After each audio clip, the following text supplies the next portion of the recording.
When I first suspected my wife, Clara, of cheating, I told myself I was just being paranoid. We had been married for 8 years, and while we'd had our share of ups and downs, I believed we were solid. But lately, something had changed. She started staying late at work, guarding her phone like a secret, and smiling at texts she would never let me see. Every instinct in me screamed that something was wrong, but I needed proof before confronting her. That's when I decided to hire a private investigator. The investigator, a man named Martin, was professional, calm, and direct. He didn't make promises, just said he'd find the truth. I gave him Clara's schedule, her workplace, and even her gym routine. He listened quietly, then said, "Sometimes, people surprise you. Be ready for whatever I find." His words haunted me that night as I lay awake, staring at the empty side of the bed she'd claimed she was too tired to share. The first few days, Martin sent me small updates, photos of her going to work, grabbing coffee, nothing unusual. For a moment, I felt foolish for doubting her. Maybe I'd let my insecurity eat me alive. But then, 3 days later, he called. "She's meeting someone regularly," he said, his tone serious. My stomach dropped. He told me they were at a restaurant downtown and asked if I wanted pictures. I didn't hesitate. "Yes," I said quietly. The pictures arrived an hour later. My hands trembled as I opened them.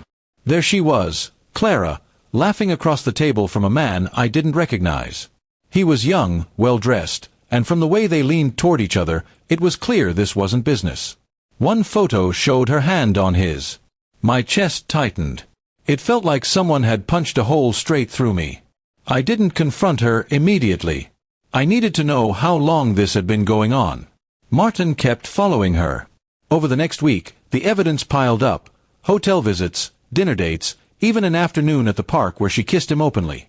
Every photo felt like another dagger.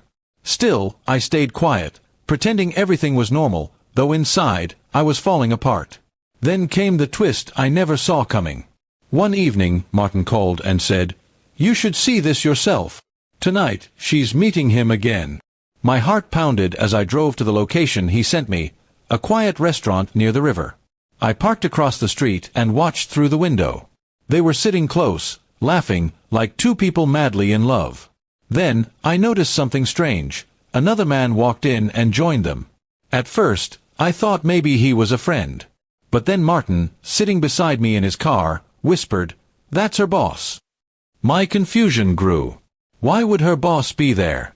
We watched as Clara and the young man handed him an envelope. The boss opened it, glanced through some papers, and nodded. That's when I realized something wasn't right.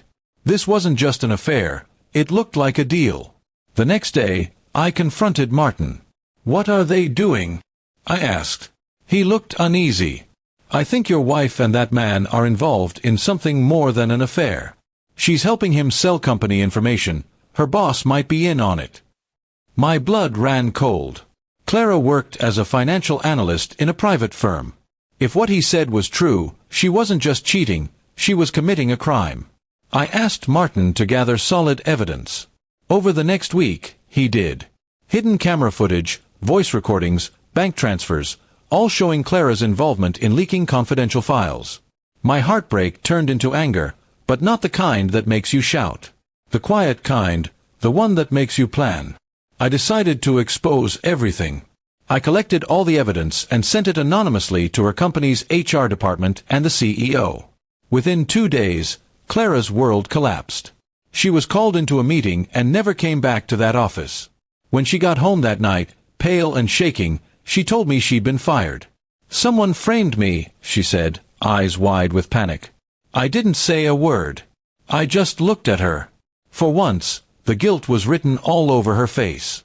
A week later, the police came. Apparently, her boyfriend had confessed and pinned everything on her to save himself. She was taken in for questioning, and though she was released later, her reputation was gone. Friends avoided her, and even her own family turned their backs. Through it all, I remained silent. Eventually, she tried to talk to me. "I made mistakes," she said, crying. "But I never wanted to hurt you." I looked at her, this woman I had loved, who had destroyed everything we built, and said quietly, "You didn't just hurt me, Clara. You ended us." That was the last conversation we ever had. Months passed. The divorce went through easily. She didn't contest anything. I moved out of the house and started fresh in a small apartment downtown. Sometimes, I still think about her, wondering how someone I once trusted completely could become a stranger. But then I remember the moment I decided to find the truth, and I'm grateful I did. The unbelievable ending wasn't just catching her cheating. It was discovering the depth of her betrayal. She didn't only cheat on me with another man, she cheated her company, her friends, and her own integrity. And in the end, while she lost everything, I found something priceless, the truth that set me free.